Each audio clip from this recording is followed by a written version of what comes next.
ẹ kú dédé àkókò yìí gbogbo ẹ̀yin olólùfẹ́ ìkànnì Jígí Alára, ìkànnì 24 tó fi ìkàlẹ̀ sí ìlú Ìbàdàn ìpínlẹ̀ Ọ̀yọ́, ilé tí a ti ń sọ ọ̀rọ̀ bí àkọ́lé ìtàn tó jẹ́ wípé pẹ̀lú ìmísí Odùduwà ní gbogbo ọ̀rọ̀ tó ń jáde láti ẹnu wa. Ẹ̀yin olùgbọ́ wa, a dúpẹ́ fún bí ẹ ṣe ń bá wa lọ. Ojú tẹ́ fi ń wò wá kò ní fọ́, bẹ́ẹ̀ sì ni etí tẹ́ fi ń gbọ́ wa kò ní di tẹ́ ń náwó sí láéláé. Abdulkareem Nimat ni oníròyìn yìí. Àjálù ńlá mà lèyí o. Àwọn mẹ́rin tí wọ́n jẹ́ ọmọ ìyá kan náà sì ṣe pẹ̀kí ọlọ́jọ́ wọn ní Benue. Inú ọ̀fọ̀ ńlá ni ìdílé kan ní agbègbè Àmúfù ní Èdúmọ̀gà, ìjọba ìbílẹ̀ Òpòwù ní ìpínlẹ̀ Benue wà báyìí o, lẹ́yìn tí àwọn ọmọ mẹ́rin láti inú ìyá kan náà jáde láyé.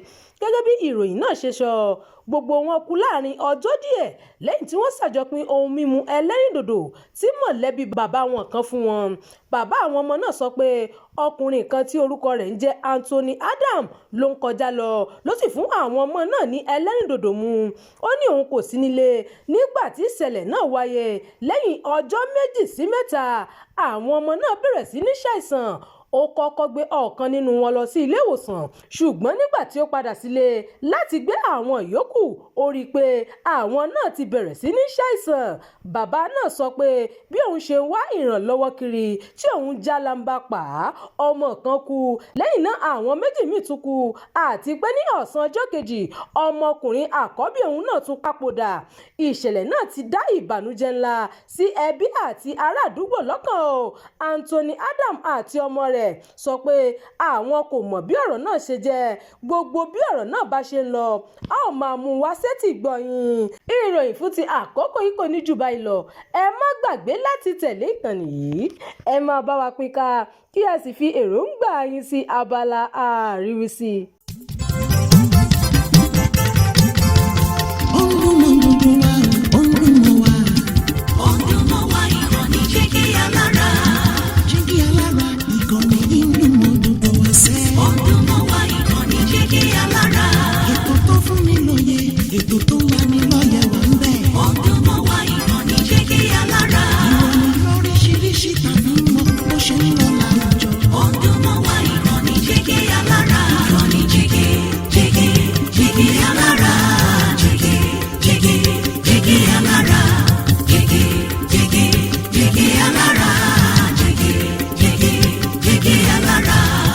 Ìkànnì Jígí Alára 24, bàbá gbogbo.